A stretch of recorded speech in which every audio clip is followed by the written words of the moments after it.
Pemirsa, kita beralih ke informasi lainnya. Wacana revisi Undang-Undang Kepolisian Republik Indonesia atau UU Polri terus menjadi sorotan publik dan memicu perhatian serius dari sejumlah kalangan baik dari akademisi maupun aktivis hukum. Mereka beramai-ramai memberikan kritikan terhadap revisi undang-undang tersebut yang dianggap kontroversial dan belum saatnya harus direvisi. Fakultas Hukum Universitas Hasanuddin bekerjasama dengan Pusat Riset Sistem Peradilan Pidana Universitas Brawijaya atau Persada UB dan Asosiasi Pengajar Hukum Pidana dan Kriminologi atau ASPER-HUPIKI menggelar kegiatan Focus Group Discussion atau FGD di Fakultas Hukum Universitas Hasanuddin Makassar. Kegiatan dengan tema Revisi UU Polri dan Dampaknya Terhadap Sistem Peradilan Pidana menghadirkan sejumlah pakar hukum akademisi.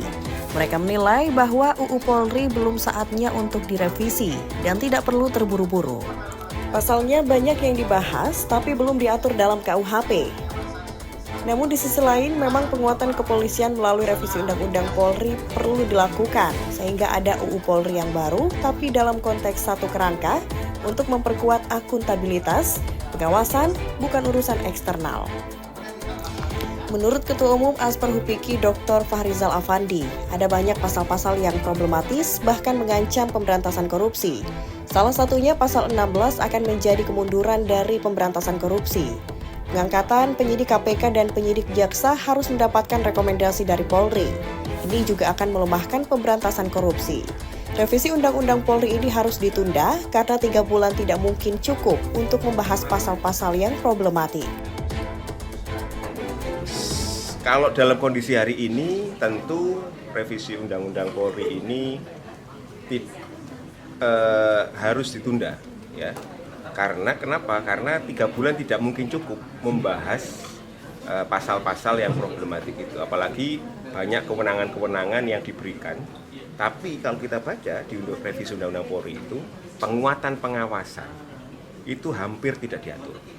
Kita tahu banyak kasus Vina, kasus anak di Padang, itu kalau misalkan ada penyidik Polri yang melakukan kekerasan, apa sanksinya? Penguatan sanksinya apa? Itu nggak diatur secara tegas dalam Undang-Undang Polri. Malah yang ada dikasih banyak kewenangan.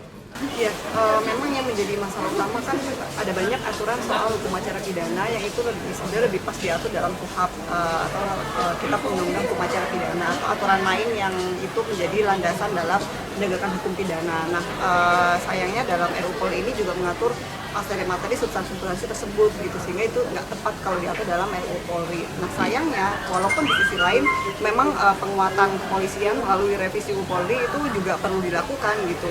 Kita mungkin juga perlu untuk punya undang-undang polisi baru gitu, tapi dalam konteks atau kerangka untuk memperkuat akuntabilitas, mekanisme pengawasan baik internal maupun eksternal itu yang harus diperkuat. Tapi sayangnya rohnya itu yang paling utama gitu yang perlu ada dalam RUU Polri sayangnya nggak ada gitu.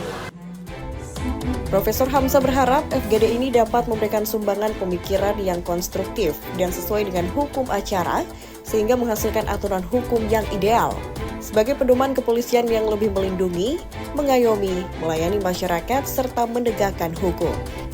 Dari Makassar, Muhammad Fadli, iNews melaporkan.